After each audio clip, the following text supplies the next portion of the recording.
Hello everyone, how you doing? Mercury here. I'm joining you guys today to talk about Venus entering her shadow. So she entered her shadow November 17th.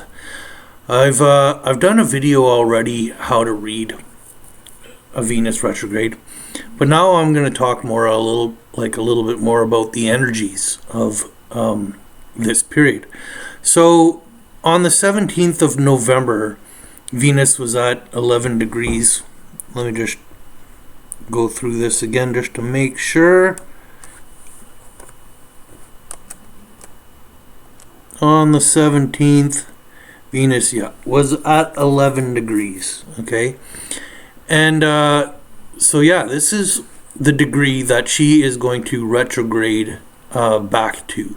So she's going to retrograde back to where she was just prior to that eclipse that we just had. Some of the energies of this eclipse is going to be traveling with Venus, as Venus rules Taurus, and that is the sign where this eclipse was at. Okay, so she moves forward until the 19th of December, where she starts to station, and she turns retrograde and starts moving backwards on the equinox, on the winter solstice, which is December 21st, and she'll move back to this point by the end of January. So let's just go ahead here to show you guys.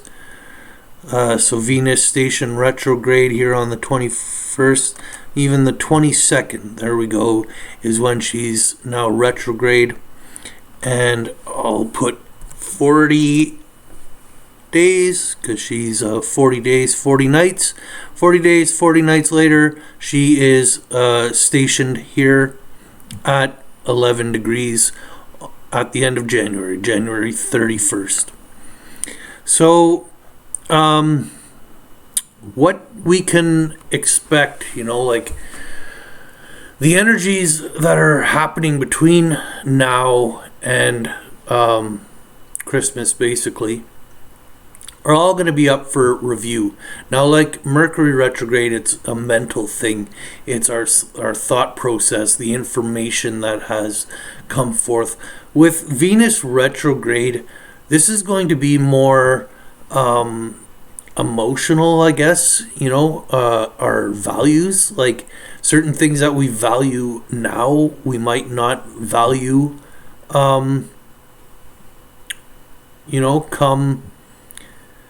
I don't want to say January 31st, because she still has to go back over these degrees in which she traveled on, just like a Mercury retrograde, until he was out of his shadow period, did the information start to come out differently.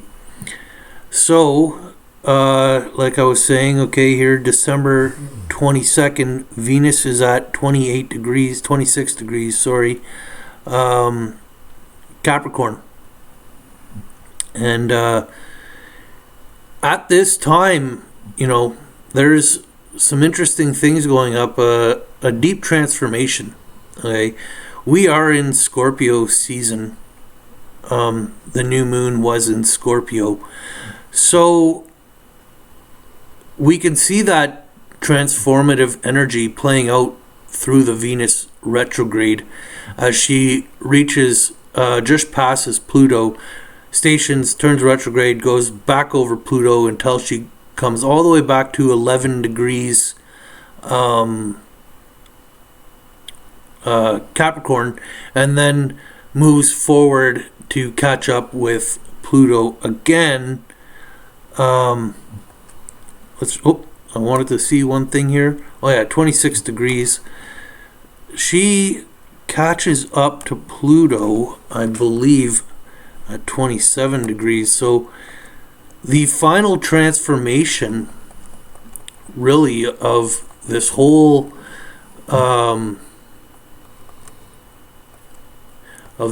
eclipse energy, traveling with Venus carrying that energy. Okay, Venus on the 2nd of March is out of shadow, and Pluto, and she's actually conjunct Pluto at this time.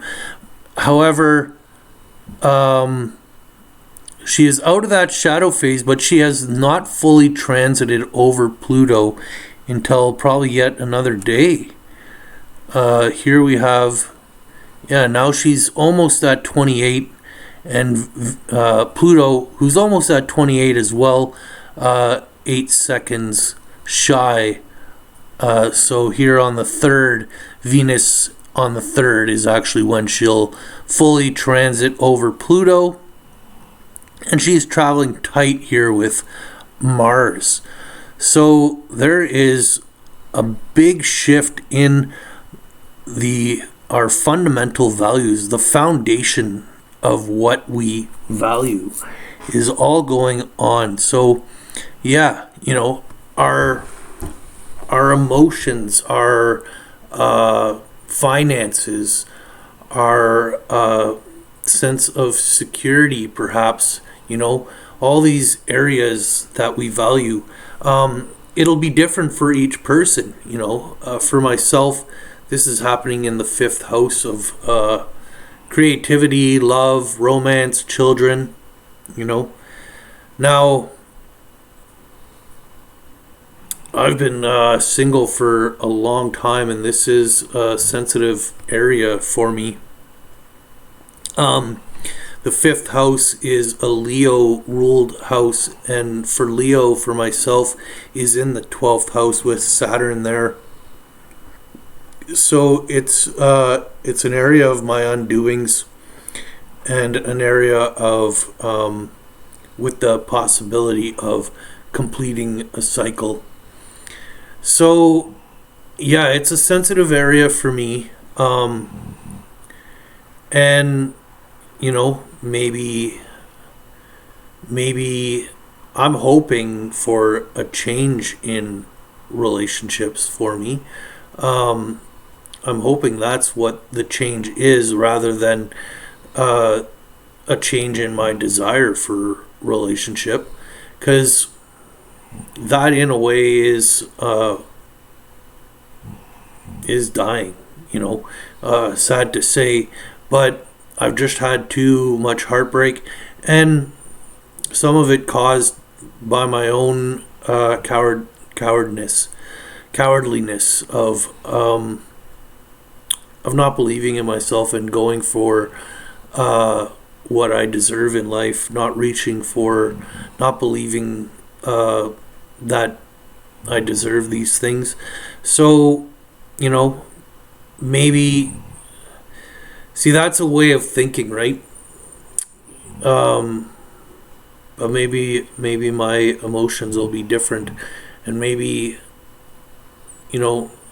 what we feel and what we think can overlap sometimes. And anyhow, we'll see how this all plays out. Mars and Venus are traveling together. So it's balancing out anyhow the energies in that area of the chart. However, whatever area of the chart that is for you, that depends on the rising sign. So for let's start at so Venus. If you were Capricorn, it would be in your 1st house. So this would be your ego.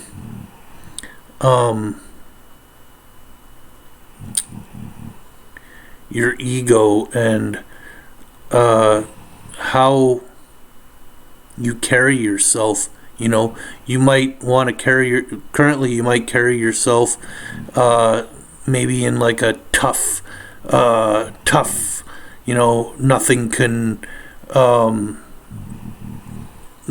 get through to my emotional side, and perhaps, that will change as an example.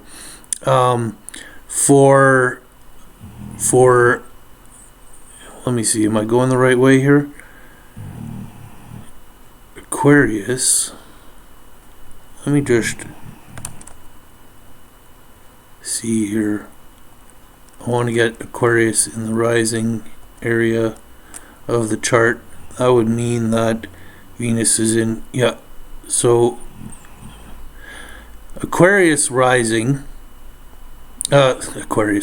Sagittarius rising would have Venus in the second house. So, material possessions, your appearance, you might change in that regard. The foundation, you might want to start dressing better, start taking better care of your appearance, maybe taking better care of your finances. Maybe it'll be the opposite, and you won't value the finances as much. However, it being in Capricorn, finances is a foundation for us to hold more value. But maybe how could, say, sovereignty come in a foundation? Sovereignty without material aspects, because I don't know, that's a tough one to say.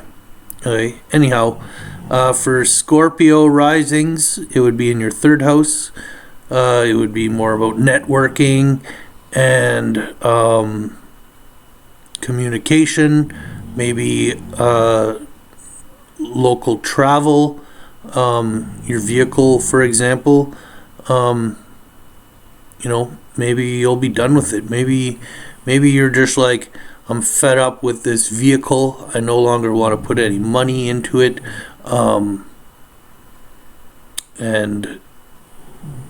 you'll figure out some other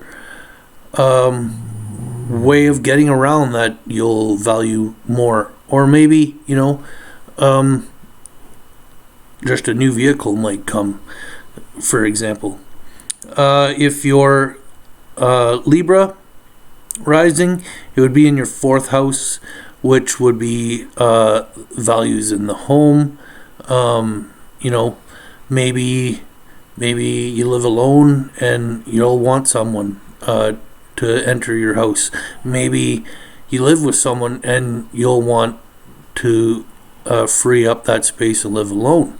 Maybe you just won't want to live there anymore, and your sense of security won't rely on a roof over your head anymore. Maybe it'll change towards community or something. Who knows?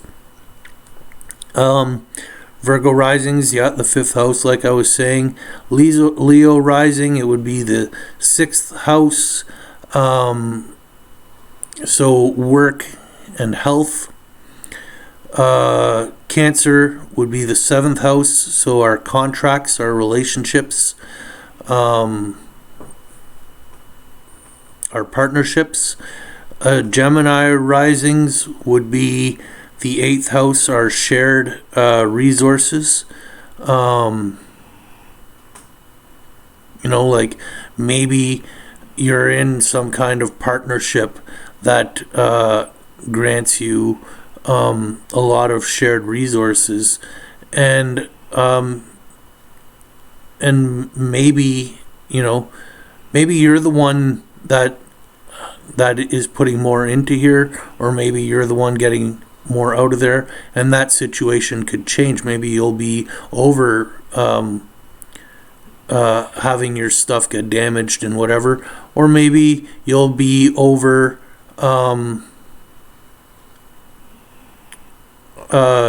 using someone else's stuff and move towards more independence. But I feel with the Mars Venus together, there's a balancing going on in all these areas that, you know, you'll step more up into the table to have more to offer in this kind of stuff. So Taurus rising, it'll be 9th house, our education, our beliefs, what we believe in. We might not value some beliefs anymore. We might realize we've been tricked, and whatever. Aries rising, it'll be your 10th house, so career, or whatever foundations you have, you know, whether that be material, you know, financial, emotional, all those kinds of deal. For Pisces, it'll be your 11th house, so your wishes, your community. And for Aquarius rising, it'll be your 12th house, the house of completion or undoings, dreams, and delusion. So those areas are up for change for those particular signs. And yeah, so Venus, where are we here? Venus is at 27 on the 3rd of March. So the energies that are going on from the 17th of November might not see the light of day.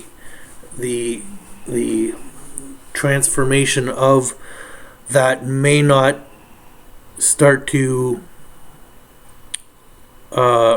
reflect into the outer world until after March 3rd or March 3rd and on. Okay. So yeah, that's my video. I also want to make everyone clear that during this Venus retrograde period, let me go back a little bit here just to show you guys.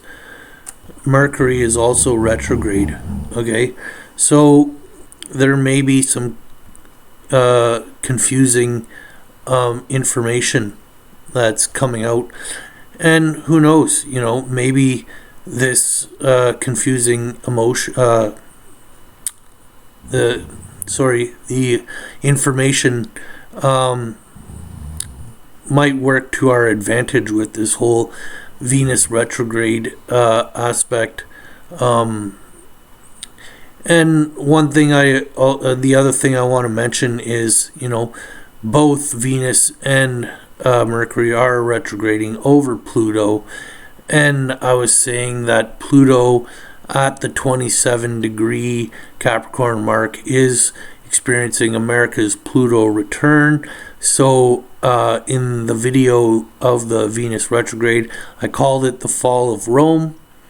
But I want to make one thing clear about the fall of Rome, and that is that Rome never actually fell. Okay, so the information of the modern Rome falling might just appear that way, but the information, since Mercury is retrograde, may not be as accurate as we would like it to be.